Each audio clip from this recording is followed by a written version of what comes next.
ಕಾವೇರಿ ನೀರಿಗಾಗಿ ತಮಿಳುನಾಡಿನ ಖ್ಯಾತೆ ಮುಂದುವರಿದಿದೆ. ಈ ಬಾರಿ ನಿರೀಕ್ಷೆಯಷ್ಟು ಮಳೆಯಾಗದ ಕಾರಣ ಎರಡೂ ರಾಜ್ಯಗಳಲ್ಲಿ ಕಾವೇರಿ ನೀರಿಗಾಗಿ ಫೈಟ್ ನಡೀತಾನೆ ಇದೆ. ಈ ನಡುವೆ ಜೂನ್ ಜುಲೈ ತಿಂಗಳ ಕೋಟದ ನೀರು ಬಿಡುವಂತೆ ತಮಿಳುನಾಡು ಒತ್ತಡವನ್ನು ಹಾಕಿದೆ.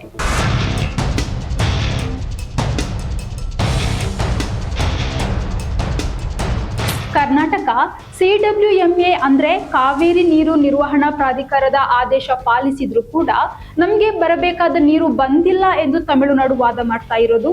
ಕಾವೇರಿ ನೀರು ವಿಚಾರವಾಗಿ ಇಂದು ಬೆಳಗ್ಗೆ 11 ಗಂಟೆಗೆ ದೆಹಲಿಯಲ್ಲಿ ಸಿಡಬ್ಲ್ಯೂಆರ್ಸಿ ಮಹತ್ವದ ಮೀಟಿಂಗ್ ನಡೀತಾ ಇದೆ.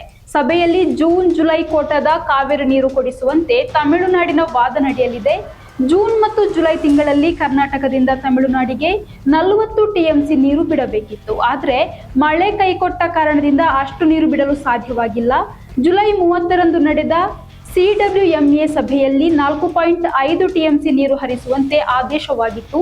ಕರ್ನಾಟಕದಲ್ಲಿಯೂ ನೀರಿನ ಸಮಸ್ಯೆ ಇದ್ರೂ ಕೂಡ ಆದೇಶಕ್ಕಿಂತ 3 ಟಿಎಂಸಿ ಹೆಚ್ಚು ನೀರು ತಮಿಳುನಾಡಿಗೆ ಹರಿಬಿಟ್ಟಿದ್ದಾರೆ. ಇಷ್ಟಾದ್ರೂ ಮತ್ತೆ ನಮಗೆ ನೀರು ಬಿಟ್ಟಿಲ್ಲ, ನೀರು ಬಿಡಿ ಅಂತ ತಮಿಳುನಾಡು ಕೇಳ್ತಾನೆ ಇದೆ. ಕಬಿನಿ ಜಲಾಶಯ ಭರ್ತಿಯಾಗಿರೋದ್ರಿಂದ 7.5 ಟಿಎಂಸಿ ನೀರು ತಮಿಳುನಾಡಿಗೆ ಬಿಡಲಾಗಿತ್ತು. ಕರ್ನಾಟಕದಲ್ಲಿಯೂ ನೀರಿನ ಲಭ್ಯತೆ ಎಷ್ಟಿದೆ, ನೀರಿನ ಬೇಡಿಕೆ ಎಷ್ಟಿದೆ ಅನ್ನೋದನ್ನ ನೋಡಿ ಅದಾದ ಮೇಲಷ್ಟೇ ತಮಿಳುನಾಡಿಗೆ ನೀರನ್ನು ಬಿಡೋದಿಕ್ಕೆ ಸಾಧ್ಯ. ನಮ್ಮಲ್ಲಿ ನೀರಿಲ್ಲದೆ ಬೆಳೆ ಎಲ್ಲ ನಾಶ ಆಗ್ತಾ ಇದೆ, ರೈತರು ಕಂಗಾಲಾಗಿದ್ದಾರೆ. ಇದರ ಮಧ್ಯೆಯೂ ತಮಿಳುನಾಡಿಗೆ ಸಾಧ್ಯವಾದಷ್ಟು ನೀರು ಬಿಡಲಾಗ್ತಾ ಇದೆ. ಆದ್ರೂ ಇಷ್ಟೇ ಬೇಕು, 2 ತಿಂಗಳ ಬಾಕಿ ನೀರು ಕೊಡಿ ಅಂದ್ರೆ ಎಲ್ಲಿಂದ ಕೊಡೋದಿಕ್ಕೆ ಸಾಧ್ಯ? ಕಾವೇರಿ ಜಲಾನಯನ ಪ್ರದೇಶದಲ್ಲಿ ಮಳೆ ಕೂಡ ಕಡಿಮೆಯಾಗಿ ಬಿಟ್ಟಿದೆ. ಹೀಗಾಗಿ ನಮ್ಮ ಕಷ್ಟನ್ನು ಸ್ವಲ್ಪ ಅರ್ಥ ಮಾಡ್ಕೊಳ್ಳಿ ಅಂತ ಪ್ರತಿವಾದ ನಡೆಸಲು Karnataka ತಯಾರಾಗಿದೆ.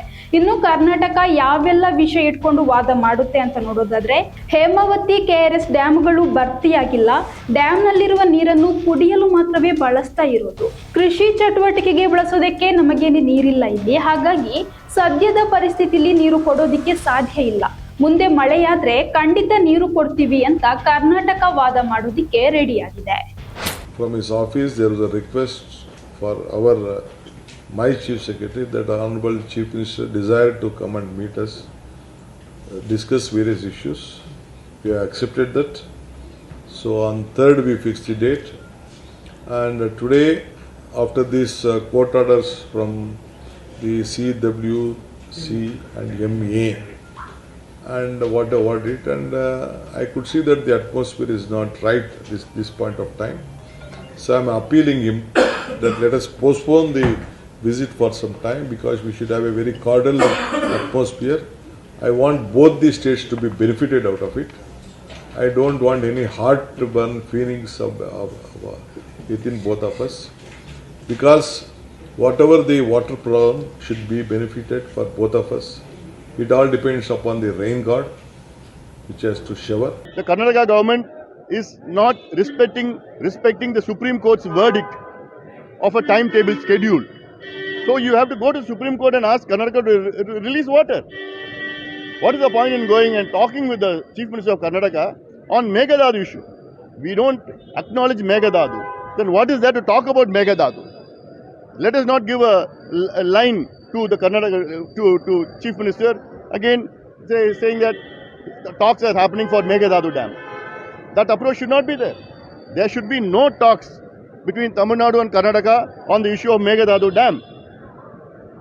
So this is a huge issue, and the government of Tamil Nadu should call an all-party meeting